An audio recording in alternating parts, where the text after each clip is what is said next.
A Case of Identity. Part 1. "My dear fellow," said Sherlock Holmes, as we sat by the fire in his house at Baker Street, "real life is infinitely stranger than anything we could invent. We would not dare invent things which are commonplace things of life. If we could go out of that window, fly over this great city, gently remove the roofs of houses, and look at the peculiar things that are happening, the strange coincidences, the plans, and the wonderful chains of events, we would discover things much more interesting than in books." "But I do not believe it," I answered. "The stories in the newspapers are never very interesting. In fact, they are always very boring." "That is because," said Holmes, "newspapers always repeat the official reports of magistrates and police reports. You can be certain that there is nothing as unnatural and strange as the commonplace." "I know," I replied, "that your cases are always very interesting. But let us look at today's newspaper." I picked up the newspaper and began to read an article. It was about a husband who was cruel to his wife. "I don't have to read the article," I said, "but I am sure that the man had a girlfriend, that he drank, and that he began to hit his wife. I am also sure that there was a sympathetic sister, or landlady." "You have chosen a bad example, Watson," said Holmes, "because I have worked on this case. The man, Mr. Dundas, did not have a girlfriend, and he did not drink, and he did not hit her. Instead, at the end of every meal, he took out his false teeth and threw them at his wife. You must admit that nobody could invent such a story." "Do you have any interesting cases now?" I asked. "Well, I am working on 10 or 12 cases, but none of them are interesting. They are important, you understand, without being interesting. I have found that unimportant matters are usually more interesting. If there is a big crime, the motive is generally obvious, so they are generally not very interesting. But I think I will have an interesting case in a few minutes."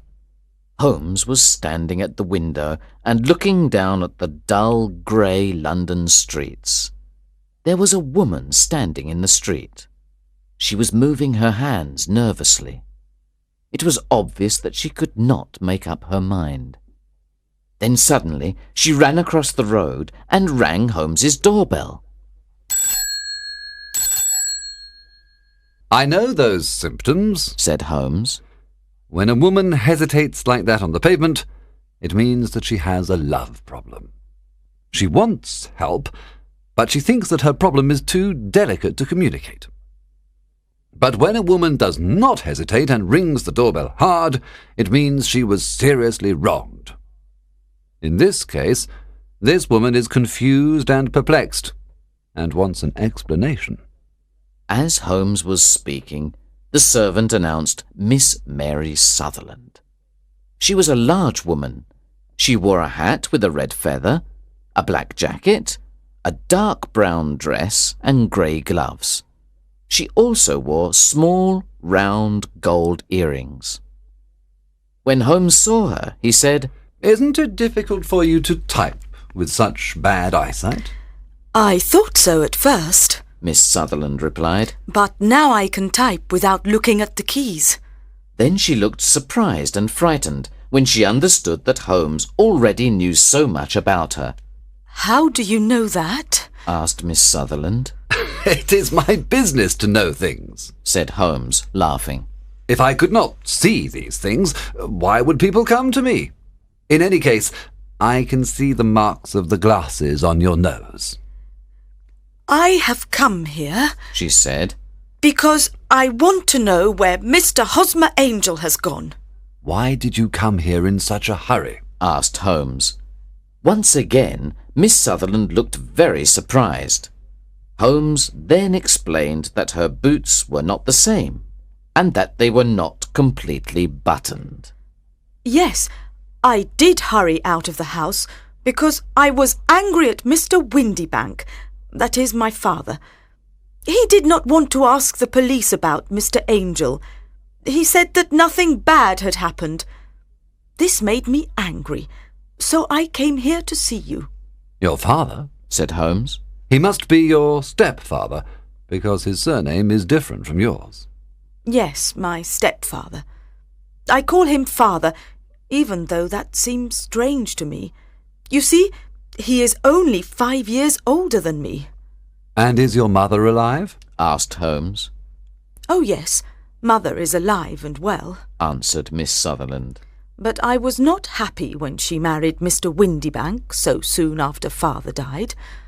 Also, Mr. Windybank is 15 years younger than mother. Father was a plumber and had a good business, and when he died, mother continued the business. But when she married Mr. Windybank, he made her sell it." "Do you live on the money from the business?" asked Holmes. "Oh, no. Replied Miss Sutherland. I inherited some money from my uncle. I cannot touch it, but with the interest I receive £100 a year." "That should be enough for you to live quite comfortably," said Holmes. "I give that money to mother, and I live on the money I make typing," she replied. "Now, can you tell us about Mr. Hosmer Angel?" asked Holmes. Miss Sutherland blushed deeply and said, "I met him at the plumber's ball. They used to send tickets to my father when he was alive, and after he died they sent them to my mother. But Mr. Windybank didn't want us to go. He said that my father's friends were not good enough for us. But the day of the ball, Mr. Windybank went to France on business, so mother and I went to the ball, and it was there I met Mr. Angel." "I suppose," said Holmes, "that Mr. Windybank was very angry with you when he discovered that you had gone to the ball." "No, not very," replied Miss Sutherland. "He said that it was impossible to stop a woman when she really wanted something." "And did you see Mr. Hosmer after the ball?" asked Holmes. "Yes, but he couldn't come to the house when father was there. Father didn't want anybody to come to the house. So Mr. Hosmer said, "We should wait until your father goes to France before we see each other. In the meantime, we can write to each other every day." "Were you engaged to the gentleman at this time?" asked Holmes. "Oh, yes, Mr. Holmes. We were engaged after the first walk that we took. Mr. Angel worked in an office in Leadenhall Street." "Which office?" "That's the worst part. I don't know." "Then where did you send your letters?" "To the Leadenhall Street post office where he got them. He said to me, "The other workers in my office will make fun of me if they see my letters." I told him that I could type my letters like he did his, but he said, "A typed letter comes from an impersonal machine and not from you." This shows how fond he was of me, Mr. Holmes, and the nice little things he thought of." "It was most suggestive," said Holmes. "I have always said that the little things are infinitely the most important. Can you remember any other little things about Mr. Hosmer Angel?" "He was a very shy man, Mr. Holmes. He always wanted to walk with me in the evening instead of during the day. He was very gentlemanly. Even his voice was gentle. He told me that he had had a bad infection of the tonsils when he was a child, so he had to whisper. He always wore elegant clothes. His eyes were weak, just like mine, and he wore dark glasses against the sun." "Well, what happened when Mr. Windybank returned to France?" asked Holmes. "Mr. Angel came to my house and said that we should get married before father returned. He was very serious and said, "Put your hand on the Bible and promise me that you will always love me." Mother agreed with him. Mother liked him from the beginning, and liked him even more than I did. When they started talking about our getting married within the week, I asked them if I should ask father first. They said no. I, however, did not want to do anything in secret, so I wrote to Father at his office in France. But the letter came back to me on the very day of the wedding. It missed him, then? Yes, sir. He had started back to England just before the letter arrived in France. Ha! That was unfortunate. Your wedding was planned, then, for the Friday of that week. Was it to be in church?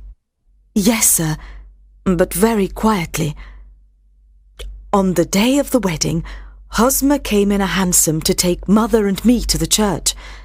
But since there were two of us, Mother and I went in the hansom, and Hosmer took a cab. We got to the church first, and when the cab arrived, we waited for him to come out. But he never did. The cabman said that he could not understand what had happened to him. I think that you have been very badly treated, said Holmes. Oh, no, sir. Hosmer was too good and kind to leave so. Why, all morning before the wedding he said to me, "If anything happens to me, you must always love me. You must wait for me. I will return to you." I thought this very strange to say on the day of our wedding, but his disappearance explains everything. It certainly does, said Holmes. In your opinion, did he know that he was in danger? Yes, I think so. But do you know what the danger was? No, I don't. One more question. How did your mother react? She was angry and told me that I should never speak about him again. And your father? Did you tell him? Yes. He said, "Something terrible has happened to Hosmer, but he will return." I agree with my father. Why would Hosmer leave me? After all, there was no money involved. Hosmer did not borrow money from me, and I never put the money which I had inherited in his name, so he did not take my money and leave. Then she pulled out a handkerchief and began to cry. I will try to solve your problem, said Holmes. But don't think about it any more. Forget about Mr. Angel. Do you think that I will ever see him again? No, I'm afraid not. Then what has happened to him? You will leave the question with me.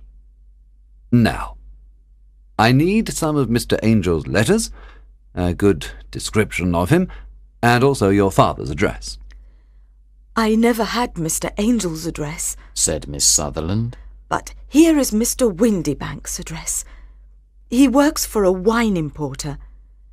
Here is the advertisement with a description of Hosmer that I put in the newspaper, the Chronicle. Miss Sutherland then left, but before leaving she said, I will always wait for Hosmer Angel to return. Part 2. When she had left, I asked Holmes about the case. The young woman is quite interesting, but her little problem is not very difficult or unusual. Would you mind reading me the description of Hosmer Angel? I then read it to Holmes. Missing, a gentleman called Hosmer Angel. About 5'7" tall. He's strongly built with black hair, black sideboards and moustache. He's a little bald in the centre. He wears dark glasses and he's got a speech defect. He has got a sallow complexion. He was wearing a black coat, black waistcoat, grey trousers and brown boots. Please contact Miss Sutherland, etc., etc. That is enough, said Holmes. Now, look at these letters which Hosmer wrote to her. What do you see? They are typed, I said. Not only that, but the signature is typed too. The point about the signature is very suggestive. In fact, we can call it conclusive. Of what? My dear fellow, can't you see how important this fact is to the case? No, I can't, I replied. Unless Hosmer didn't sign his letters because he didn't want to be legally responsible for what he promised. No, that was not the point, said Holmes. But now I will write 2 letters which will solve this mystery. One of the letters is to Mr. Windybank's firm in the city, and the other one will be to Mr. Windybank himself, to ask him to come here to meet us tomorrow evening at 6 o'clock. A few minutes before 6 the next day, I returned to Baker Street. When I walked in, Holmes was doing chemistry experiments. "Well, have you solved it?" I said as I walked into the room. Yes, it was the bisulfate of baryta. "No! Miss Sutherland's mystery!" I cried. Oh, that. I thought you were asking me about the chemistry experiment. There was never any mystery in the matter. The only problem is that the scoundrel did not do anything illegal, so he can't be punished. Who was Hosmer Angel, and why did he abandon Miss Sutherland? But Holmes did not have time to answer me, because just then we heard someone knock at the door, and then someone walking towards Holmes's room. This is the girl's stepfather. He wrote to me to say that he was coming, said Holmes.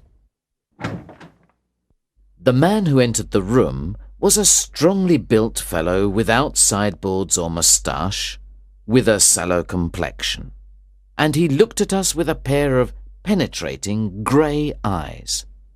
He was wearing a black top hat. Good evening, Mr. James Windybank, said Holmes. I believe this is the typed letter that you wrote to me to say that you were coming here. Yes, sir. I am sorry that Miss Sutherland has troubled you about this little problem. Also, I don't like other people knowing about our family misfortune. Anyway, I don't think that you will ever find this Hosmer Angel. On the contrary, said Holmes quietly. I am almost certain that I will find him. Mr. Windybank started violently and dropped his gloves. I am happy to hear that, he said. It is a curious thing, remarked Holmes, that a typewriter is just as distinctive as a man's handwriting. For example, in this letter of yours, I can see that this part of the R has a slight defect. There are also 14 other characteristics of your typewriter. We write all the letters in the office with this typewriter, said Mr. Windybank. And now, continued Holmes, I will show you what is really very interesting. In fact, I am thinking about writing a book on the typewriter and its relation to crime. Mr. Windybank jumped out of his chair and picked up his hat. I cannot waste time over this ridiculous talk. If you can catch the man, catch him, and let me know when you have caught him. Certainly, said Holmes, walking over to the door and locking it. I let you know that I have caught him. What? Where? Shouted Mr. Windybank, becoming white and looking around like a rat in a trap. You can't get away, Mr. Windybank, said Holmes. This case was really very easy. Now, sit down and we can talk about it. Mr. Windybank fell back into the chair. I did not do anything illegal, he stammered. I am afraid that you are right. But, Mr. Windybank, it was a cruel, selfish, and heartless trick. Now, let us look at what happened, said Holmes. Then Holmes sat down and began to talk. The man marries a woman older than himself for her money. He can also use the money of the daughter as long as the daughter lives with him and the mother. The daughter has a lot of money, so it is important not to lose it. But the daughter is friendly and affectionate, so it is clear that she will soon find a husband. At first, this man tells the daughter that she cannot go out, but this will not solve the problem forever. Then one day the daughter says that she wants to go to a ball. What does the clever stepfather do then? With the help of the wife, he disguises himself. He wears dark glasses and puts on a fake moustache.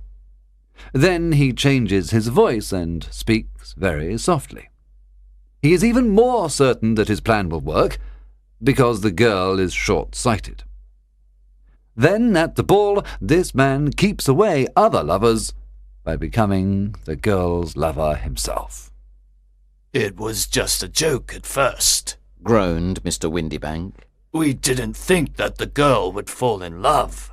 Yes, that is probably true, continued Holmes. But the girl really fell in love, and you decided to take the situation to the extreme. You began to see her often, and the mother said that she liked him very much. Then you decided to ask Miss Sutherland to marry you, so that she would never again think about other men. But it was difficult for you to pretend to go to France every time Miss Sutherland had to see Mr. Angel. You had to end the situation dramatically. In some way, you had to keep Miss Sutherland from thinking about other men in the future. Therefore, you made her promise on the Bible, and you told her that something could happen on the very morning of the wedding. You took her to the church, but obviously you could not marry her. You disappeared by using the old trick of entering one door of a cab and walking out the other. I think this is the chain of events, Mr. Windybank. Yes, maybe that is true, replied Mr. Windybank. But I did not do anything illegal, and now you are breaking the law because you will not let me leave this room. You are right. You did not do anything illegal, said Holmes as he unlocked and opened the door. But you really deserve to be punished, and I would like to do it. Then Holmes picked up a riding crop, but Mr. Windybank ran out of the door and out of the house. Now he certainly is a cold-blooded scoundrel, said Holmes, laughing. That fellow will continue doing worse and worse crimes until he does something really bad and finishes on the gallows. In any case, this case had some interesting points. I cannot completely follow your reasoning in this case, I said. Well, it was clear from the first that Mr. Hosmer Angel had a very good reason for his actions, and that the only man who could really profit from the situation was the stepfather. He wanted to keep the £100 a year. Then it was very suggestive that Mr. Windybank and Mr. Hosmer Angel were never together. And so were the dark glasses, the soft voice, and the moustache. They all suggested a disguise. The final point was the typed signature. This made me think that the handwriting of the man must be very familiar to Miss Sutherland, and that if she saw even a small portion of it, she would recognize it. And how did you verify these ideas? I asked. First, I wrote to Mr. Windybank's firm. In the letter, I described Mr. Angel after I had eliminated everything that could be a disguise, like the glasses, the moustache, and the voice, and I asked them if they had an employee like that. They wrote back to me and said that I had described Mr. James Windybank. Then I wrote to Mr. Windybank to invite him here, and as I expected, he typed his reply to me. Then I compared his letter with the letters of Mr. Angel. Voilà tout. And Miss Sutherland? I asked. If I tell her, she will not believe me, replied Holmes. Maybe you remember this Persian saying, "It is dangerous to take a tiger cub from its mother, and it is dangerous to take a delusion from a woman."